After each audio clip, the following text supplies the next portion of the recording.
जब 1971 का युद्ध सेना ने लड़ा, इंदिरा जी का राज था और हिंदुस्तान ने दो टुकड़े कर दिए थे, पाकिस्तान के दो टुकड़े कर दिए थे।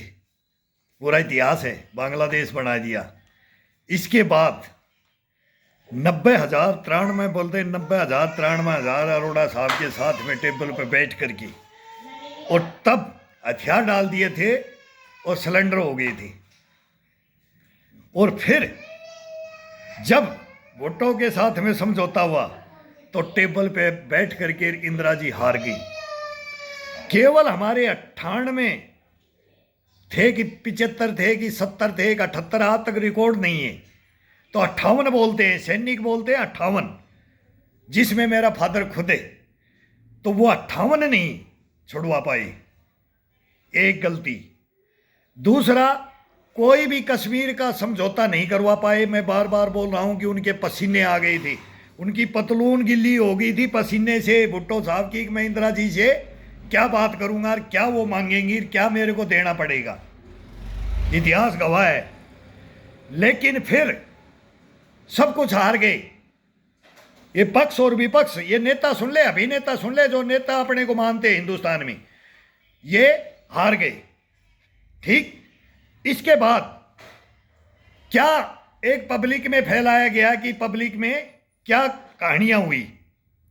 अगर अब भी पाकिस्तान नहीं सुधरेगा, अगर इनके 90,000 हमने कोई शर्त नहीं, इनकी कंडीशन नहीं छोड़ दी, तो अब तो ये हमारे को उंगली नहीं लगाएगा बॉर्डर पर, अभी तो शांति से रहेगा। इंदिरा जी ने यही तो सोचा था कि अब सुधर जाएगा, अब सुधर जाएगा पाकिस्तान। तो पब्लिक ने सर माथे पे इंदिरा को बैठाया, आयरन लेडीज बोलिया, India is Indira, Indira is India भी बोलिया। और अडवाणी साहब एक ही बार जिन्ना की मजार पे गए थे, वो भी सुधारने के लिए गए थे, तो प्रधानमंत्री की लाइन से ही काट दिया था। और मोदी जी अभी एक ही बार शरीफ के शादी में उनकी माता जी को सोल और वो सारी कहानियां हुई, तो मोदी जी को भी सर माथों पे बैठाया हिंदुस्तान ने, अडवाणी जी को काट दिया। क्यों? मोदी जी बने हुए थे, इंदिरा जी बनी हुई थी, फिर भी इनको हीरो माना और अडवाणी जी को जीरो कर दिया। तो ये राजनीति की चाणक्य नीतियां हैं, ये चाणक्य नीतियां हैं। और मोदी जी ने भी अब उनको सुधारने के लिए गए थे। वो बार बार बोलते ना बिरयानी खाने के लिए, बिरयानी खाने मोदी जी नहीं गए थे। सभी पड़ोसी देशों को इनवाइट किस लिए किया था? इनकी अकल ठिकाने आ जाए, जिसकी नहीं आई हो। श्रीलंका की नहीं आई, बर्बाद हो गया। बांग्लादेश की दोस्ती हुई, समझौते हुए, सारे काम हुए, हम किसी के ऊपर राज नहीं किया है, हम किसी को जबरदस्ती प्रेस और किसी को दबाते नहीं है, नहीं दबाया।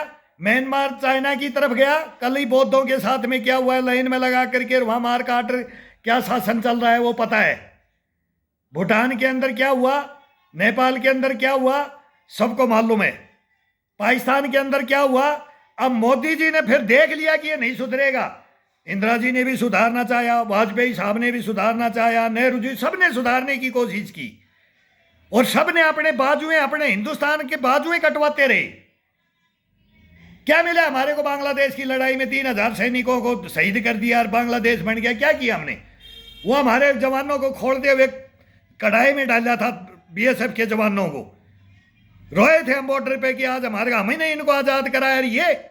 और ये आज ये कि भाई बांग्लादेश हमारे साथ क्या कर रहा है। फिर मित्रता भी होती है, पड़ोसी चेंज नहीं होता, अटल बिहारी वाजपेयी ने भी बोला था। लेकिन ये चलता रहा है, ये चक्कर चलता रहेगा, ये विदेशों से चक्कर चलता है और हिंदुस्तान चलाने वाला है और गिराने वाला भी है। तो बातें सब समझो। अब ये दुनिया पढ़ी लिखी होगी, पहले अनपढ़ थी, तब भी मान लेते थे, पहले हम भी मान लेते थे, आज हम नहीं मानते। क्यों? आंखों देखी कहानी है। अब ये जांच आयोग दे दो, हमारे को बुलवाओ मत। ये 4 जांच आयोग मांग रहा हूं मैं, एक सैनिक, और मेरे को पक्ष विपक्ष ये जांच आयोग दे दो। नहीं तो हम भी बोलने लगे ना, जो हम बोलने लगे ना, जो हमने देखा और हमने सारी ड्यूटियां की हैं, तो उनमें फिर बोलोगे कि ये तो बेड़ा ही गर्क है। एक मछली, फिर वो बोलते ना एक मछली नहीं है, गार ही गार है वो समुद्र के अंदर, इस तालाब के अंदर ही गाय फंसी हुई है, वो कीचड़ ही कीचड़ है, वो देखा हमने। तो हिंदुस्तान में नेता बनो तो नेता सियान के बनो, नीतियों पे लड़ाई करो, आगे देश को बढ़ाने की नीतियों को लेकर के आओ, ग्राउंड में आओ। ये ब्लेम लगा लगा करके एक दूसरे को, सबको पता है कहां से पैसा आता है और कहां से रैलियां होती है, सबका पता है, एक का नहीं है।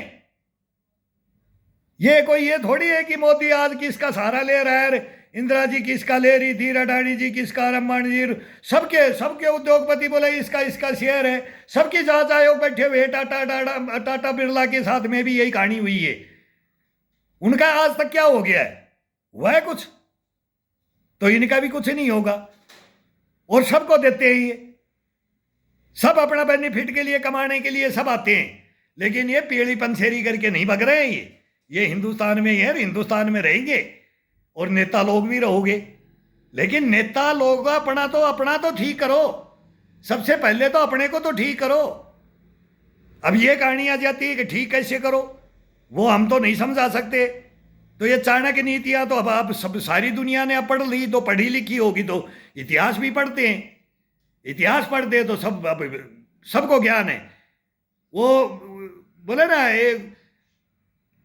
कानों में अंधा राजा, अंधों में काना राजा, तो दोनों को चेंज करके देखो। अब पब्लिक है स्वाखी, अब काना और अंधा तुम बनो, पब्लिक नहीं बनेगी, पब्लिक नहीं बन सकती। और पब्लिक को बनाओगे तो भी नहीं बनेगी। अब तो साफ गोई बात करो, साफ गोई, इस लोकतंत्र की, प्रजातंत्र की। नहीं तो आज ही 144 धारा थी तो किसको नहीं पता था। अडानी साहब का केस दे दिया है, हमारे उद्योगपति का न्यायालय में केस भी दे दिया, चिट्ठी में नाम भी लिखे और उन्होंने चेंज भी कर दिया, और जांच आयोग बैठ गया। तो जांच आयोग बैठ कर आज फिर ये कौन सा तीर मारना था? तो ये लोकतंत्र है, ये प्रजातंत्र मानते हो? इसको प्रजातंत्र लोकतंत्र, जब न्यायालय पे अटैक किया आज तो विपक्ष ने हिंदुस्तान पे अटैक किया है। ये अडानी पे अटैक नहीं है, ये मोदी पे अटैक नहीं है। आज किसके ऊपर है? हिंदुस्तान के ऊपर है। तुम संस्थाओं के ऊपर अटैक कर दिया आज तो, मान्यवरों, आज तो संस्थाओं के ऊपर अटैक हुआ है। तभी मैं वो सीआरपीएफ वालों को बोल रहा हूं, मेरे जवानों को इनको बोल मत देना। मैंने भी बोला था और मैंने न्याय करने के लिए ही बोला था और पूछा ही था, तो ये गला काट देते, पेट काट देते, कफन भी नहीं देते। संभल के रहना जवानों, संभल के रहना। ये इनकी चालबाजियां है ना, ये समझो, ये समझो, ये इतिहास समझो और इनके कारनामे भी समझो, तो सारी चीजें समझो। ये हमारे समझ रहे और समझेंगे, समझाएंगे, समझाएंगे। अब सेना ही समझाएगी। ताइवान, जब चाइना का ही नाम ले रहे हैं तो चाइना में तो तानाशाह बैठा हुआ है, वो तो आर्मी के ऑर्डर से ही चलता है, आर्मी उसके ऑर्डर से चलती है। उधर जिनपिंग का नाम ले दिया, उधर वो पुतिन का नाम ले दिया और पहले हिटलर का ले लिया, तो फिर सेना ही आएगी बीच में और फिर कोई भी राजा आएगा। आज मोदी है, कल दूसरा आएगा, फिर तो सेना का ही हाथ पड़ेगा ना। तो हमारा भी राज आने दो, फिर हमारा भी आने दो। आप ही बोल रहे हो आप लोकतंत्र को नहीं मानते, लोकतंत्र और प्रजातंत्र को नहीं चलाना जानते और इसको भ्रष्ट करते जा रहे हो, तो फिर सेना भी कैसे जानेगी? सेना भी नहीं जानेगी।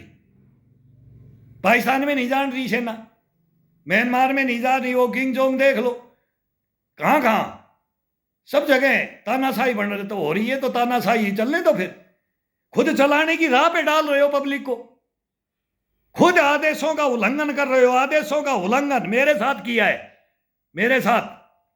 मेरी फाइल खोल लो, खोलो, हिम्मत है तो। लोकतंत्र में, प्रजातंत्र में हम नहीं संविधान पे, इन पे, न्यायपालिका, कार्यपालिका पे, संस्थाओं पे उंगली नहीं उठा रहे। मैं बाई नेम उठाता हूं और बाई नेम उठा रहा हूं और फाइल लेके भी आ रहा हूं। और 4 बार आ लिया, नहीं सुनते हो, सुनोगे, एक दिन सुनना पड़ेगा। जो न्यायप्रिय राजा बनेगा ना वो सुनेगा, सुनेगा। मैं तो अभी मोदी जी को बोल रहा हूं कि अभी ये भ्रष्टाचारी के ऊपर आप लड़ रहे हो, तो भ्रष्टाचार के केस में और मेरी बात सुन लो सर, सुन लो। एक सैनिक की, मेरे को कफन दे दो, बस कफन मांग रहा हूं मैं, और कुछ नहीं मांग रहा। अठन्नी चवन्नी नहीं चाहिए सर मेरे को, बस मेरे को शांति मिल जाए, मेरे को कफन दे दो। मेरा जीव है ना, ये यहां अटका हुआ है, ये घट में है, तो इसके लिए मेरे को कफन चाहिए, बस उसका इंतजार कर रहा हूं। मेरे को ये कफन देते, ये लोकतंत्र, ये जो लोकतंत्र की बातें करते हैं, ये प्रजातंत्र की बोलते हैं ना, खत्म हो गया। खत्म तो उस दिन हो गया था 2006 में। लोकतंत्र का और प्रजातंत्र सब खत्म हो गया था। न्यायपालिका, कार्यपालिका सब खत्म, नेता लोग खत्म, ऑफिसर लॉबी खत्म, 2006 में ही हो गया था। और वो मेरे पास में फाइल है, वो फाइल है। और फिर मेरे आने के बाद फिर वो 101 बटालियन 76 जवान गए थे, वो फिर दोबारा से। और 16 मेरे जो ग्रुप के थे वो गए। मैं अकेला ही बचा हुआ हूं, मैं अकेला ही जिंदा हूं। और वो कफन का इंतजार कर रहा हूं। उन्होंने ओढ़ लिया कफन, मैंने नहीं लिया। उन्होंने ले लिया कफन, झुक गए, वो झुक गए, मैं नहीं झुका और झुकूंगा भी नहीं। और कफन देना पड़ेगा, मांगूंगा, आऊंगा और आ रहा हूं। दो सर दो, मोदी जी कफन दे दो बस। और बता दो मेरा इतिहास, देश को बता दो इतिहास। फिर पता लगेगा कि एक सैनिक कौन होता है और एक नेता कौन होता है और एक जनरल कौन होता है। ये कहानियां सुनो, हिस्ट्री आएगी, तब पता लगेगा हिंदुस्तान में। और हिंदुस्तान का सुधार हो जाएगा। कोई भ्रष्टाचारी नहीं करेगा, कभी नहीं करेगा। भूल जाएगा, चल्लू भर पानी नहीं मिलेगा सर डूबने के लिए, मरने के लिए। उनको शर्म आएगी मेरा इतिहास सुन करके। मैं ऐसे नहीं बोल रहा हूं, मैंने अपना बलिदान देख करके बैठा हूं, तब बोल रहा हूं मैं। आओ सर दो, जहां चाहे दे दो बस, फिर अपने आप कफन मिल जाएगा मेरे को, जहां चाहे दे दो।